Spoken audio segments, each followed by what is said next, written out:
चल रहा है। ये बड़ी खबर है खडूर साहिब लोकसभा सीट से अमृतपाल सिंह, आप सभी जानते हैं, जिस पर मामला दर्ज हुआ एनएसए के तहत। राशिद अल्वी कांग्रेस पार्टी के सीनियर लीडर हैं, वो इस वक्त हमारे साथ जुड़ चुके हैं। राशिद जी, बहुत बहुत स्वागत न्यूज 18 इंडिया में। सर, अच्छी खबर है, इंडी अलायंस इंडिया जो है, इंडिया गठबंधन 219 सीटों पर इस वक्त आगे चल रहा है। राशिद जी, देखिए, हमें उम्मीद है कि इंडिया सरकार बनाएगा और हमने अपनी आंखों से देखा है कि जनता भारतीय जनता पार्टी के इस कदर खिलाफ थी। हर जगह जब ये एग्जिट पोल आया तो हमें बहुत ताज्जुब हुआ कि ये कैसे आ रहा है। हर जगह जनता खिलाफ थी। उत्तर प्रदेश के जो रुझान आ रहे हैं वो आप देखिए कितने खिलाफ हैं एग्जिट पोल के। और आपको मैं याद दिलाना चाहूँगा कि जब पहला फेस हुआ तो प्रधानमंत्री मेरठ में तकरीर कर रहे थे, बहुत सेकुलर तकरीर थी, कोई भी ऐसी बात उन्होंने नहीं कही जो काबिल एतराज़ हो। लेकिन फर्स्ट फेज के बाद उन्होंने हिंदू मुस्लिम करना शुरू किया। जब तक जिंदा हूँ मैं रिजर्वेशन नहीं दूंगा मुसलमानों को। उन्होंने मुसलमानों को इन्फिल्ट्रेटर्स बताया, तभी हम समझ गए थे। वो मुद्दे जो है विश्लेषण राशिद साहब आज शाम को होने ही वाला है, लेकिन चूंकि अभी लगातार आंकड़े आ रहे हैं, 543 सीटों का रुझान आ चुका है, 303 पर एनडीए है, 219 पर इंडिया है। आप कह रहे हैं अभी भी पूरा इस वक्त अनुमान यह है कि इंडिया जो है गठबंधन वो सरकार बना सकता है। आप जवाब दीजिएगा, लेकिन उससे पहले देश की जनता के लिए न्यूज 18 इंडिया के जो वोटर्स हैं और व्यूअर्स हैं उनके लिए खेलो बेजोड़ और जीतो करोड़। जी हाँ, काउंटिंग डे पर न्यूज 18 इंडिया पर बम्पर इनाम जीतने का मौका है। हमारे सवाल जी आपके जवाब, देखिए दिन भर न्यूज 18 इंडिया और पाए 1 करोड़ जीतने का मौका। राशिद अल्वी जी, अब आप दे सकते हैं जवाब। बताइए राशिद अल्वी जी। देखिए जो कुछ रुझान आप दिखा रहे हैं ये बिल्कुल शुरुआती रुझान है।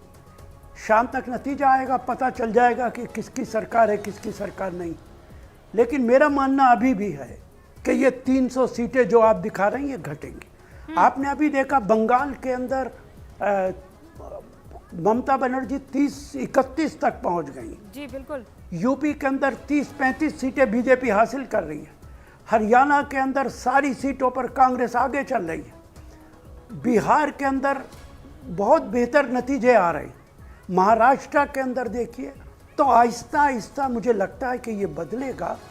और भारतीय जनता पार्टी के नेताओं ने जिस तरीके से चुनाव लड़ा है, मेरी सर शर्म से झुक जाता। राशिद भाई, सत्ता के लिए इस हद तक नहीं जा बहुत सकते। जरूरी आपसे पूछना, फिर ईवीएम डीएम और ईसी सब ठीक काम कर रहे हैं अभी 10:30 बजे तक? जी अभी देखिए, ईसी की जिम्मेदारी है कि ईसी की जिम्मेदारी है सही काम करे। लेकिन मैं आपसे ही पूछता हूं, बहैसियत एंकर के नहीं, बहैसियत भारतीय के, आपने अपोजिशन के खिलाफ तो कितने नोटिस दिए हैं? ईसी ने प्रधानमंत्री के भाषण पे आपको एक भी नोटिस नजर नहीं आया? क्या उनके जितने भाषण थे वो कानून के मुताबिक, रूल्स के मुताबिक थे? जब वो कह रहे थे कि सारी दौलत मुसलमानों के अंदर बांट दिया था, जब वो कह रहे थे कि मंगलसूत्र, जी उन्होंने जो बात बोली थी उस पर बकायदा नोटिस दिया गया था। जेपी नड्डा से क्लैरिफिकेशन मांगा गया था, जो पार्टी के अध्यक्ष है। ऐसा नहीं है कि इलेक्शन कमीशन ने उनके बयानों पर किसी तरह का कोई एक्शन नहीं लिया। जो आपके बयानों को लेकर शिकायत थी, जैसा एक्शन आपके नेताओं पर लिया गया, वही एक्शन जो है वो प्रधानमंत्री नरेंद्र मोदी तक पर लिया गया। ऐसे में ये कहना कि नहीं ऐसा नहीं हुआ, उन्होंने आंख मूंद ली और मुंह पर उंगली रख ली है, वो गलत होगा। बहरहाल एक बार फिर से दर्शकों को बता देना चाहती हूँ, 543 सीटों के रुझान बताते हैं। एनडीए को 301, इंडिया को 221। लगातार इंडिया गठबंधन जो है वो अपनी सीटें बढ़ाता हुआ इस वक्त रुझानों में नजर आ रहा है। वो वार्निंग दिया उन्होंने, पंकज को नहीं भूलना। बताइए पंकज भाई। तो अमन और रूबिका, बताइए गिरिराज सिंह के बारे में क्या खबर दूंगा मैं आपको? मुझे लगता है आप खबर देंगे, वो आगे चल रहे हैं या पीछे चल रहे हैं? पीछे चल रहे हैं, ट्रेल कर रहे हैं। अवधेश कुमार राय जो हैं वो लीड कर रहे हैं सीपीआईएम के। जीतन राम मांझी आगे चल रहे हैं, मीसा भारती आगे चल रही हैं। अच्छा, मैं अमित शाह को लेकर क्या खबर दूंगा आपको? लगभग 3 लाख वोटों से जीत रहे हैं। अच्छा पंकज, अमित शाह को लेकर मैं क्या खबर दूंगा आपको, फिर बताइए। 3 लाख वोट से लीड कर रहे हैं। और करण भूषण कैसरगंज वो भी लीड कर रहे हैं। पुत्र 16,500 मतों से आगे चल रहे हैं। बिल्कुल बिल्कुल। उजियारपुर से नित्यानंद राय के बारे में क्या खबर है? आप बताइए।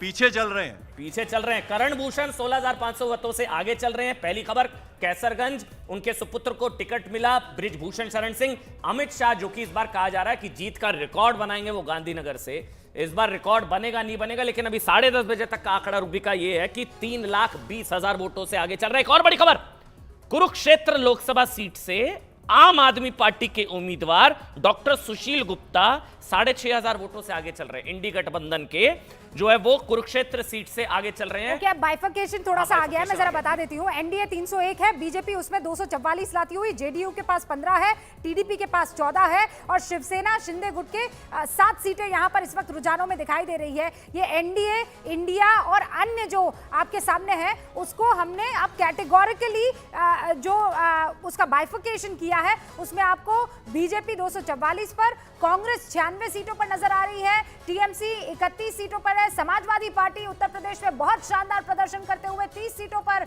इस वक्त दिखाई दे रही है, डीएमके के पास 20 सीटें, ये इंडिया गठबंधन की मैं बात कर रही हूं। और यहां बीजेपी को देखिए 244 है, जेडीयू के पास 15 है, टीडीपी के पास 16 है और शिंदे गुट के पास 7 सीटें इस वक्त दिखाई दे रही है। एलजेपी 5 की 5 सीटों पर इस वक्त रुझानों में आगे दिखाई दे रही है। मेरे साथ आनंद जी भी मौजूद है शिवसेना के। आनंद जी, इस वक्त 221 पर इंडिया की टैली है, आपको लगता है लगभग यहीं पर मामला आकर रुक जाएगा या अभी भी आप मान रहे हैं कि इंडिया गठबंधन सरकार बनाएगी?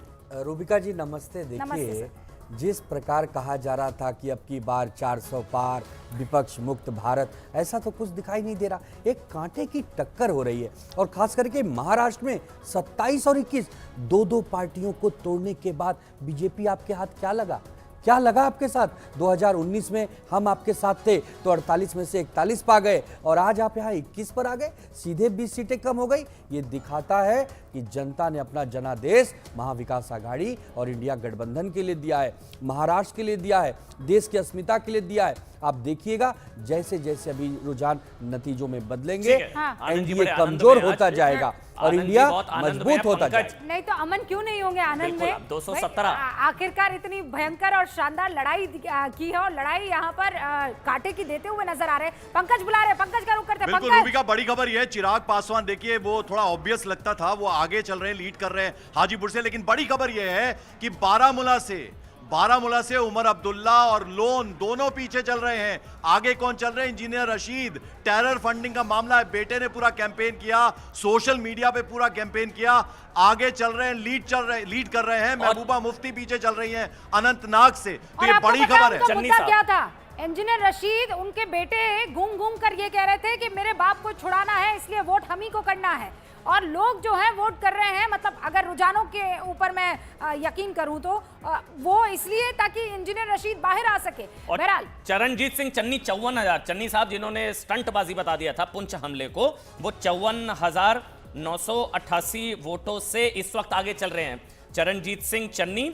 और पंजाब की फरीदकोट सीट से निर्दलीय उम्मीदवार जो हैं सरबजीत सिंह खालसा, वो 22,616 वोटों से आगे चल रहा है। समाजवादी पार्टी के अफजाल अंसारी जो है इस वक्त 416 वोटों से आगे चल रहे हैं। कलम और कट्टे की लड़ाई बताई थी, की टक्कर यहाँ पर नजर आ रही है।